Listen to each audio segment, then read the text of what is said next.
नमस्कार। जय हिंद आप सभी स्टूडेंट्स को मेरा। आज बच्चों हम पढ़ेंगे बेटा, आज हम पढ़ेंगे कि हॉट वर्क किसे कहते हैं। हॉट वर्क किसे कहते हैं, सेफ्टी का चैप्टर नंबर 12 है आज बेटा।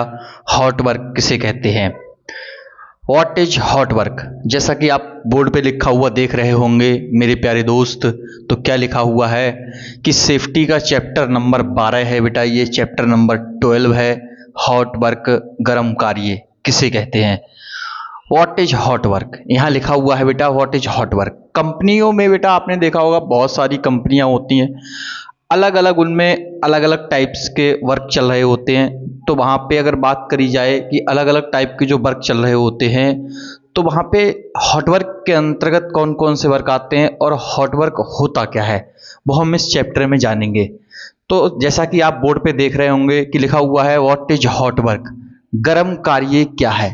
गर्म कार्य होता क्या है, सबसे पहली चीज तो हम ये पढ़ लेते हैं बेटा। तो इसमें लिखा हुआ है वह कार्य जिसमें स्पार्क, स्पार्क का मतलब होता है बेटा हिंदी में चिंगारी। क्या होता है मेरे प्यारे दोस्त, चिंगारी। फ्लेम मतलब आग की लपटें। हीट मतलब बेटा होता है क्या, ताप। लाइट मतलब प्रकाश। फ्यूम्स मतलब बेटा हिंदी में होता है धुआं।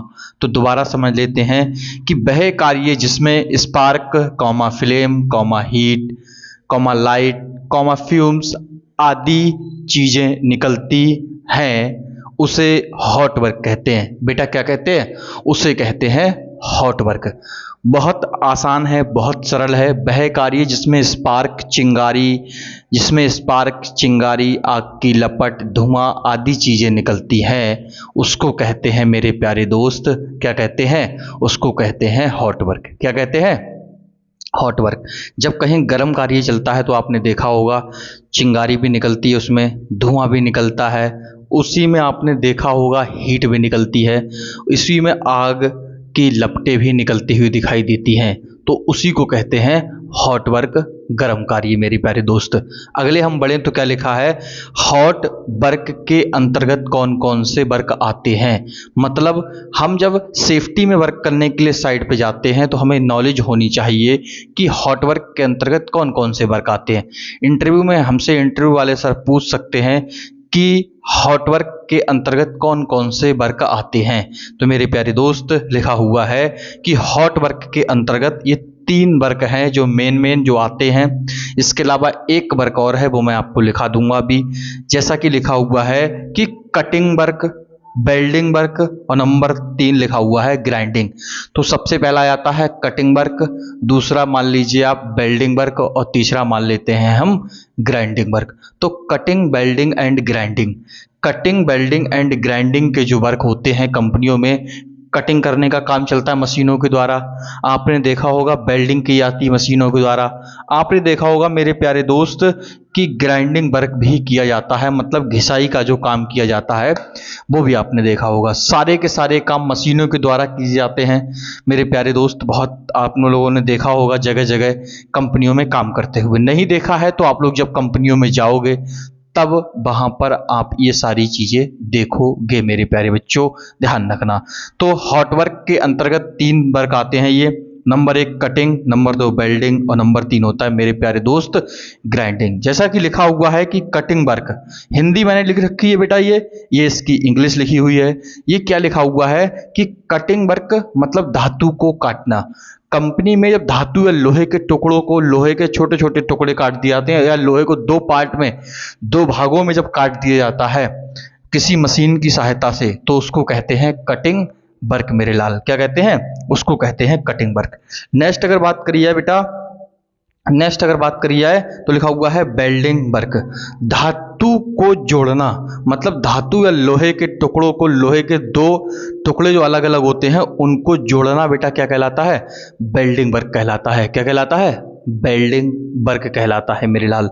आगे बात करी जाए ग्राइंडिंग वर्क, तो ग्राइंडिंग का मतलब लिखा हुआ है कि धातु के धारदार किनारे, धारदार किनारों मतलब शार्प एज, शार्प एज जो होते हैं धारदार किनारे, जैसे मान लीजिए बोर्ड है, इसका ये धारदार वाला किनारा है, तो ऐसे ही कंपनियां होती हैं उनमें भी लोहा जो होता है, स्टील जो होती है, उनके धारदार किनारे बन जाते हैं। या वेल्डिंग जहां जहां की जाती है वहां वहां पर काला काला धब्बे टाइप में चिपक जो चिपक जाता है, उसको छुड़ाने के लिए कंपनियों में बेटा क्या किया जाता है, तो उसको छुड़ाने के लिए कंपनी में हमें ग्राइंडिंग करनी पड़ती है। क्या करनी पड़ती है? ग्राइंडिंग करनी पड़ती है लोहे के ऊपर। को घिसना, यहाँ लिखा हुआ है धातु के धारदार किनारों को घिसना, क्या कहलाता है? ग्राइंडिंग वर्क कहलाता है। इसमें बहुत ज़्यादा कुछ लिखने वाला था नहीं, तो मैंने आपको लिखाया नहीं। फालतू की चीज़ें लिखाने से कोई मतलब होता नहीं है बेटा। मैंने आपको सिंपल लिखा दिया है कि कटिंग वर्क मतलब धातु को काटना, कटिंग वर्क कहलाता है। वेल्डिंग वर्क मतलब धातु को जोड़ना, वेल्डिंग वर्क कहलाता है। और ग्राइंडिंग वर्क किसे कहते हैं मेरे लाल? धातु के धारदार किनारों को घिसना या वेल्डिंग करने के बाद जो काली वाली चिपिंग चिपक जाती है मेरे लाल, उसको कहते हैं चिपिंग। अगर वो काली काली वेल्डिंग करने के दौरान चिपक जाती है, उसको छुड़ाना या उसको ग्राइंडिंग करके घिस के हटा देना मेरे लाल क्या कहलाता है? ग्राइंडिंग वर्क कहलाता है। क्या कहलाता है? ग्राइंडिंग वर्क कहलाता है। हमें इसमें मेन हमें क्या ध्यान रखना है? मेन ये ध्यान रखना है हॉट वर्क कहते किसे हैं और हॉट वर्क के अंतर्गत कौन कौन से वर्क आते हैं। इसके अलावा बेटा एक वर्क और आता है, वो भी हम पढ़ लेते हैं। यहाँ पे एक हम लिख लेंगे नोट पॉइंट करके, आप अपनी कॉपी पे लिख लेना नोट पॉइंट करके कि COATING coating work. Coating work मेरे प्यारे दोस्त, एक होता है कोटिंग वर्क। जो पाइपलाइन होती है ना, पाइपलाइन इस तरीके से पाइपलाइन जो होती है ना, पाइपलाइन, तो पाइपलाइन के दो टुकड़ों को आपस में जहाँ पे जोड़ा जाता है, ऐसे यहाँ जहाँ जोड़ा गया है, ये पाइपलाइन के दो टुकड़े हैं, यहाँ से आधे आधे हैं ये, यहाँ जहाँ पर ये बीच में जोड़ा जाता है, पाइपलाइन के टुकड़े को जोड़ना, यहाँ पे जो जोड़ा जाएगा इसको वेल्डिंग करके ग्राइंडिंग करके जोड़ दिया गया। अब मान लीजिए ये जो पाइप होते हैं बेटा, इन पे एक कलर होता है, या तो ये काले कलर के होंगे, एक काले कलर की इन पे कोटिंग चढ़ा दी जाती है। कोटिंग चढ़ा दी जाती मतलब इन पे कवर चढ़ा हुआ रहता है काले कलर का प्लास्टिक का। वो क्यों चढ़ा दिया जाता है? ताकि इस लोहे पे जंग ना आए। तो यहाँ जो वेल्डिंग करी गई है तो यहाँ तो जंग आने का चांस रहता है, तो जंग ना आए इसलिए चढ़ाई जाती है कोटिंग। कोटिंग का मतलब है कि कोई एक इस टाइप में, कुछ इस टाइप में ब्लैक कलर की एक आपको वहाँ पे कोटिंग की जाती है। इतनी ही चौड़ी होती है लगभग, उसको पाइप के चारों तरफ लपेट दिया जाता है मेरे प्यारे दोस्त। जैसे मान लीजिए पाइप है तो इसके चारों तरफ इस तरीके से लपेट दिया जाएगा, और लपेटने के बाद फिर इस पर आग जलाई जाएगी। आग जलाई जाती है, आग मारी जाती है इस पर, ताकि वो इस पर अच्छे से चिपक जाए। उसी को कहते हैं कोटिंग वर्क, वो भी हॉट वर्क के अंतर्गत ही आता है। हम इसमें पढ़ेंगे कि हॉट वर्क करने के दौरान कौन कौन से खतरे होते हैं और कौन कौन से सेफ्टी प्रिकॉशन हमें लेने चाहिए। मेरे प्यारे दोस्त, हम अगर पढ़ना चाहें तो हम यहाँ एक एक करके सभी वर्क के बारे में भी पढ़ सकते हैं, और हम थोड़ा थोड़ा सा सभी, जैसे मान लीजिए ये लिखा हुआ है कटिंग वर्क, तो कटिंग वर्क जो होता है वो अलग काम होता है, वेल्डिंग जो होता है अलग काम होता है, ग्राइंडिंग अलग होता है। क्यों?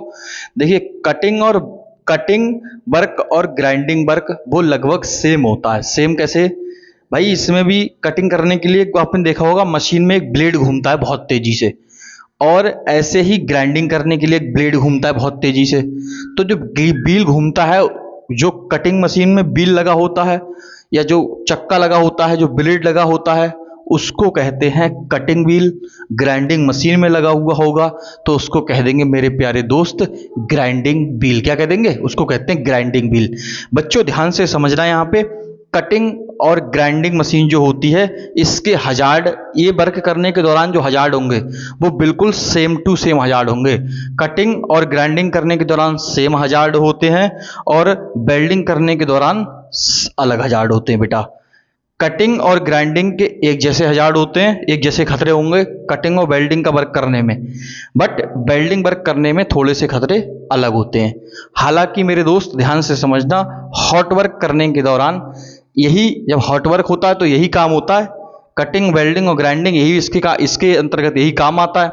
तो यही वर्क होंगे तो खतरे भी किसके होंगे? इन्हीं के ही लिखने हैं हमें। हम तो सीधी सीधी लाइन लिखेंगे। वो क्या लिखेंगे मेरे प्यारे दोस्त? हम लिखेंगे कि हॉट वर्क करने के दौरान साइट पर कौन कौन से खतरे होते हैं। अभी मैं आपको लिखा दूंगा कि साइट पर हॉट वर्क करने के दौरान कौन कौन से खतरे होते हैं, वो मैं आपको मेन खतरे भी लिखा दूंगा मेरे प्यारे दोस्त। इसके बाद हम लिख लेंगे कि हॉट वर्क करने के दौरान सेफ्टी प्रिकॉशन कौन कौन से होते हैं। तो हॉट वर्क करने के दौरान सेफ्टी प्रिकॉशन और हजार्ड दोनों ही हम पढ़ लेंगे मेरे प्यारे बच्चों। इसके बाद अगर बात करी जाए कि कटिंग और वेल्डिंग और ग्राइंडिंग अलग अलग वर्क हैं ये, तो इनमें अलग अलग खतरे कौन कौन से होते हैं, तो वो भी हम कुछ खतरे लिखेंगे। जो हम पहले लिख लेंगे वो बाद में नहीं लिखेंगे। तो सबसे पहले हम इसमें लिख लेते हैं कि हॉट वर्क करने के दौरान कौन कौन से खतरे होते हैं। सबसे पहला मेरे प्यारे दोस्त, तो अभी हम आगे बढ़ते हैं और लिखते हैं इसके लिए कि हॉट वर्क करने के दौरान कौन कौन से बेटा खतरे होते। बेटा अगर आगे देखा जाए तो मेरे प्यारे दोस्त लिखा हुआ है, तो क्या लिखा हुआ है, बोर्ड पे लिखा हुआ है बेटा कि हॉट वर्क करने के दौरान निम्नलिखित कौन कौन से खतरे या हजार्ड्स होते हैं। तो हॉट वर्क करने के दौरान मेरे प्यारे बच्चों कौन कौन से हजार्ड्स एंड कौन कौन से खतरे होते हैं, तो बेटा ध्यान से देखना कि कौन कौन से हजार्ड और कौन कौन से खतरे होते हैं। हजार्ड्स या खतरे बात एक ही है, हजार्ड्स को ही बेटा खतरे कहते हैं। ध्यान रखना, खतरे का मतलब है साइड पर जो नुकसान पहुंचाने वाली चीजें होती हैं, जो व्यक्ति को चोट पहुंचा सकती है, उनको खतरे कहते हैं। तो वो कौन कौन से होती हैं, जैसे कि सबसे पहले देखेंगे बेटा लिखा हुआ है नंबर 1 कि हॉट वर्क करने के दौरान सबसे पहला है कि स्पार्क का निकलना। अगर हॉट वर्क करते समय चिंगारी निकल रही है, वेल्डिंग कटिंग ग्राइंडिंग का वर्क चल रहा है, तो बेटा चिंगारी निकलती है। आप लोगों ने देखा होगा चिंगारी निकलती है, छोटे छोटे चुलक्का निकलते हैं, ऐसे कहते हैं चुलक्का निकल रहे हैं। चिंगारी जो निकलती है उसी को मेरे प्यारे दोस्त कहते हैं इंग्लिश में स्पार्क। स्पार्क का निकलना या चिंगारी का निकलना सबसे पहला खतरा हो जाएगा। दूसरा खतरा है कि भैया मटेरियल जो है हीट हो जाता है। हीट निकलना, हीट का मतलब है कि उससे जो हीट निकलती है उससे व्यक्ति क्या हो सकता है, जल सकता है मेरे लाल। तो उससे जलने का खतरा हो जाएगा। हीट जो है, हीट निकल रही है उससे तो व्यक्ति जल सकता है, तो हीट भी क्या है, एक खतरा है मेरे दोस्त। अगला देखेंगे तो हाई फ्लेमेबल मटेरियल। अगर कहीं पर हॉट वर्क चल रहा है, गर्म कार्य चल रहा है और बेटा वहां पर हाई फ्लेमेबल लिक्विड या मटेरियल है, मतलब अत्यधिक ज्वलनशील पदार्थ, जो ज्वलनशील पदार्थ होते हैं, हाई फ्लेमेबल लिक्विड या मटेरियल, जैसे अगर कहीं हॉट वर्क चल रहा है और वहां पे बेटा अगर डीजल, पेट्रोल, केरोसिन, थिकर अगर आदि चीजें पास में रखी हुई हैं, तो बेटा वो हाई फ्लेमेबल खतरा होता है। मतलब हाई फ्लेमेबल मटेरियल अगर कोई पास में रखा हुआ है हॉट वर्क करने के दौरान, तो वो भी क्या हो जाएगा, खतरा हो जाएगा। मेरे प्यारे दोस्त अगला समझेंगे नंबर 4 लिखा हुआ है कि कंबस्टेबल मटेरियल, ज्वलनशील पदार्थ। ये हमारे थे हाई फ्लेमेबल कंबस्टेबल मटेरियल। ये जो हमारा है ये है कंबस्टेबल मटेरियल ओनली। इसको हाई फ्लेमेबल कंबस्टेबल मटेरियल भी बोलते हैं। मैंने यहाँ खाली लिख रखा है कि हाई फ्लेमेबल लिक्विड। ये बात एक ही, हाई फ्लेमेबल लिक्विड या मटेरियल एक ही बात होती है। जो बहुत जल्दी आग पकड़ लेता है, जैसे डीजल, पेट्रोल, केरोसिन, थिकर, ये सभी बहुत जल्दी आग पकड़ लेते हैं। कुछ गैस सिलेंडर कोई रखा हुआ है, एलपीजी, एसिटिलीन आदि, मीथेन का, तो बहुत जल्दी आग पकड़ लेगा। उन सभी को कहते हैं हाई फ्लेमेबल मटेरियल। अगर वो भी आसपास में तो खतरा है। अगला है कंबस्टेबल मटेरियल, मतलब लकड़ी, पेपर, प्लास्टिक, गत्ता, अगर ये भी वहाँ साइड पे उपलब्ध है, कूड़ा कचरा पड़ा हुआ है, पॉलीथीन पड़ी हुई है और वहाँ पे हॉट वर्क चल रहा है, चाहे वो कटिंग वर्क हो, चाहे ग्राइंडिंग हो, चाहे वेल्डिंग का काम हो, कोई भी अगर ऐसा कोई कार्य चल रहा है, तो वो भी एक खतरा है मेरे प्यारे दोस्त। उसमें आग लगने का खतरा है, उसमें आग लग सकती है, वो एक खतरा है। तो कंबस्टेबल मटेरियल भी एक खतरा है साइड पे पड़ा हुआ होना। नेक्स्ट बेटा देखेंगे बिना पीपीई के साइट पर अगर वर्कर्स काम कर रहे हैं, हॉट वर्क कर रहे हैं, तो वो भी एक बहुत बड़ा खतरा है बेटा। अगर सेफ्टी हेलमेट नहीं पहना उन्होंने, लेदर वाले हैंड ग्लव्स नहीं पहने, अगर उन्होंने सेफ्टी शूज नहीं पहने, एप्रॉन पहनने वाली आती है लेदर की, अगर उन्होंने वो नहीं पहनी है, तो बेटा वो सभी खतरे हो जाएंगे बेटा। अगला देखेंगे अगर नेक्स्ट क्या लिखा हुआ है, अगला नेक्स्ट लिखा हुआ है कि पानी भरे हुए एरिया में हॉट वर्क करना। बेटा पानी से भरे हुए क्षेत्र में भी हॉट वर्क करना खतरा है। अगर वहाँ हमें इलेक्ट्रिकल से मान लो वहाँ बिजली से अगर हमें क्या करना है, बिजली के द्वारा अगर वेल्डिंग कर रही हैं तो बिजली की केबल पानी में भीग जाएगी, और जब भीग जाएगी तो व्यक्ति को करंट लगने का खतरा रहेगा। अर्थिंग प्रॉपर वहाँ हम नहीं कर पाएंगे, वो भी व्यक्ति को खतरा रहेगा। तो ये सभी वहाँ पे खतरे हो जाएंगे। पानी भरा हुआ क्षेत्र, व्यक्ति कोई फिसल सकता है, कोई फिसल के गिर जाएगा, ये भी एक खतरा है। मशीनें गंदी हो जाएंगी, कपड़े सब गंदे हो जाएंगे व्यक्ति के, मटेरियल में अच्छी तरीके से वेल्डिंग नहीं हो पाएगी। तो ये सभी क्या हो जाएंगे मेरे प्यारे दोस्त, ये खतरे हो जाएंगे। पानी भरा हुआ है तो वो भी साइड पे एक खतरा है। अगला लिखा हुआ है फ्लेम। भाई हॉट वर्क करते समय आग की लपटें निकलती हैं, उनसे भी व्यक्ति जल सकता है, तो वो भी एक खतरा है। उनसे व्यक्ति में भी आग लग सकती है, या फिर कोई आसपास चीज़ें पड़ी हुई हैं तो उनमें आग लग जाएगी। इसके बाद फायर। फायर मतलब होता है आग। भाई हॉट वर्क चल रहा है तो आग लगने का तो सबसे बड़ा खतरा होता है। आग कितने भी टाइम लग सकती है हॉट वर्क करने के दौरान। वो कोई भी चीज़ आसपास में पड़ी अगर उसको मिल गई तो भाई आग तो लग जाएगी, ये खतरा है। स्मोक या फ्यूम्स। भाई कटिंग, वेल्डिंग, ग्राइंडिंग करते वक्त आप लोगों ने देखा होगा, वेल्डिंग करते वक्त एक जहरीला धुआं निकलता है। वेल्डिंग करोगे तो बहुत जहरीला धुआं निकलता है, क्योंकि वो रॉड जो होती है उसमें इस्तेमाल किया जाता है, जो पटाखे भरने के लिए जो बारूद इस्तेमाल की जाती है ना, तो वही बारूद को इस्तेमाल किया जाता है वेल्डिंग वाली रॉड में।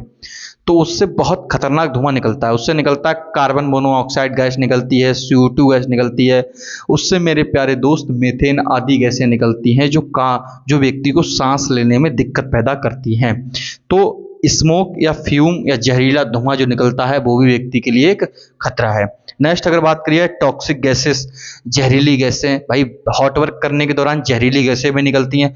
कटिंग या वेल्डिंग चल रही तो उसमें से उसमें धुएं के एक साथ कण आ रहे हैं निकल के, गैसें निकल रही हैं, कण निकल रहे हैं, CO2 गैस निकल रही है, कार्बन मोनोऑक्साइड गैस निकल रही है।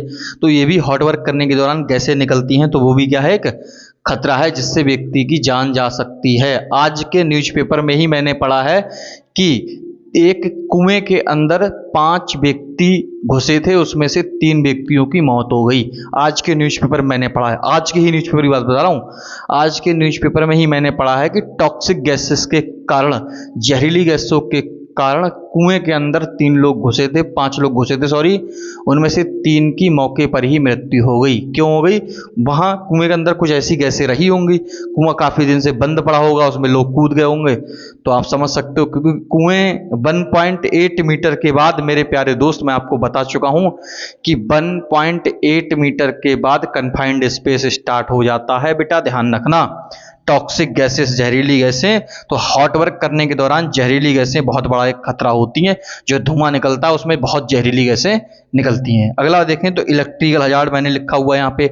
भाई हॉट वर्क करने के दौरान इलेक्ट्रिकल भी एक खतरा होता है, बिजली का बहुत बड़ा खतरा होता है, क्योंकि जो भी मशीनें साइड पे चल रही हैं वो सभी मशीनें बिजली के द्वारा ही तो चल रही हैं। बिजली होगी नहीं तो मशीन चलेगी नहीं, तो सारी मशीनें बिजली के द्वारा चलती, तो वहां पे कौन कौन सा खतरा हो सकता है?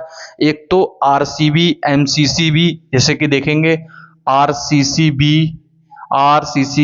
MCB या ELCB का यूज ना करना। अगर कोई व्यक्ति इलेक्ट्रिकल से वर्क कर रहा है, ये उसने पावर बोर्ड के पास, जहां मेन बोर्ड है बिजली का, अगर वहां पे उसने इनमें से कोई सी एक डिवाइस अगर नहीं लगाई है तो व्यक्ति को सीधे डायरेक्ट करंट लगने का खतरा रहेगा, या जो मशीन चल रही है उसके फूकने का खतरा रहेगा, उसमें शॉर्ट सर्किट हो सकता है, उसमें धमाका कितने भी समय हो सकता है अगर लाइट या करंट ज़्यादा एक्सेस आ गया तब। दूसरी चीज़ है इलेक्ट्रिकल केबल अगर कटी हुई है तो वो भी एक खतरा है, शॉर्ट सर्किट होने का खतरा है। डायरेक्ट जो बिजली के तार को सीधे डायरेक्ट बोर्ड में लगा दो, वो भी एक खतरा है। प्रॉपर प्लग का प्रयोग करना, तो इलेक्ट्रिकल में ये बहुत सारे आपके खतरे हो जाएंगे बेटा। इलेक्ट्रिकल केबल कटी हुई यूज करना, नंगे तार को हाथों से छूना, इलेक्ट्रिकल केबल कटी हुई है उसको जोड़ के प्रयोग करना, उसमें टैप वगैरह कुछ भी नहीं लगाना, तो वो भी बेटा एक खतरा हो जाएगा। अगले देखेंगे तो लिखा हुआ है कि मशीन में अर्थिंग का ना होना। अर्थिंग का मतलब होता है जितनी भी बड़ी मशीनें होती हैं बेटा उनमें 2 तार के अलावा एक तीसरा तार दिया जाता है अर्थिंग के लिए। एक तो वो अर्थिंग हो गई, दूसरा मशीन में आप किसी भी एक बोल्ट को खोल के और उसको जमीन में उसकी अर्थिंग कर दो। एक सरिया ले ली, सरिया में एक तार बांध दिया, उसको जमीन में ठोक दिया, पानी डाल दिया वहाँ पे, नमक कोयला डाल दिया वहाँ पे, अर्थिंग हो जाएगी प्रॉपर मेरे प्यारे दोस्त। और उस रॉड को कम से कम जमीन में 1 फीट अंदर गाड़ दें, उस पर क्या अर्थिंग हो जाएगी? उसमें ये अर्थिंग हो जाएगी बेटा कि मशीन में अर्थिंग प्रॉपर हो जाएगी। अगर मशीन में कोई एक्सेस करंट आ जाता है, वेल्डिंग मशीन होती है उसमें एक्सेस करंट बहुत आता है बार बार, उसमें क्या होता है, एक्सेस करंट बहुत आता है बार बार।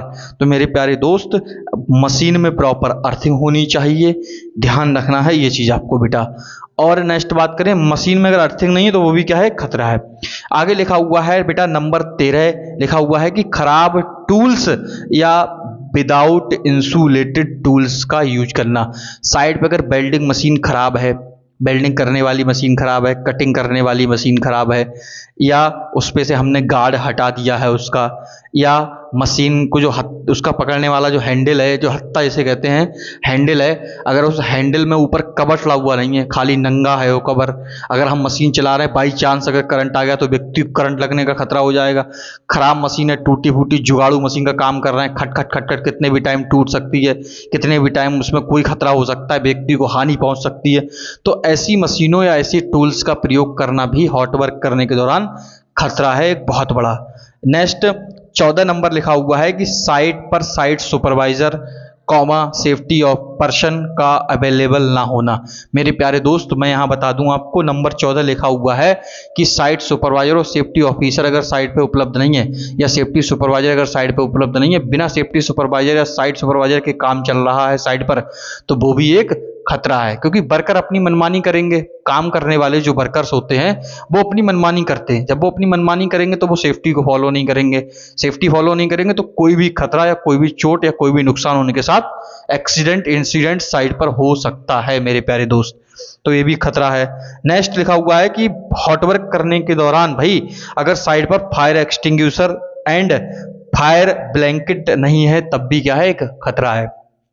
हॉट वर्क कर रहे हो आप, हॉट वर्क चल रहा है, पास में फायर एक्सटिंग्विशर रखा ही नहीं, अगर आग लग जाएगी तो कैसे बुझाओगे?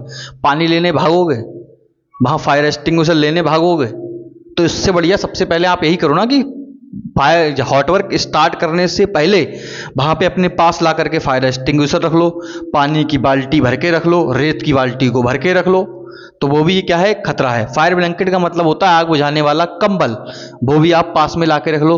हॉट वर्क करते समय ध्यान रखना है, ये सारे बेटा खतरे होते हैं जो मैंने आपको मेन आप यहाँ पे लिखा दिए। इसके अलावा होते और भी बहुत सारे, जैसे कि साइट पर इमरजेंसी व्हीकल उपलब्ध ना होना, पीने का पानी उपलब्ध ना होना, फर्स्ट एड बॉक्स का उपलब्ध ना होना, ये भी एक खतरा है बहुत बड़ा। साइट पर ट्रेंड वर्कर्स, जैसे ट्रेंड जो वेल्डर या ग्राइंडर या कटर है उसका ना होना, वो भी एक खतरा है। तो ये सभी बेटा खतरे हो जाएंगे। साइट पर परमिट नहीं भरा गया है तो वो भी एक खतरा है, बिना परमिट के काम चल रहा है, वो गलत तरीके से है, इलीगल है। तो ये बहुत सारे खतरे जो मैंने आपको लिखा दिए, मेन खतरे हैं जो हॉट वर्क करने के दौरान होते हैं, ये होते ही होते हैं, ये आपको चेक करने ही करने हैं बेटा, ये ध्यान रखना आप बिल्कुल। ये खतरे सभी आप साइड पे चेक कर लें मेरे प्यारे बच्चों, ये सभी खतरे होते हैं साइड पे।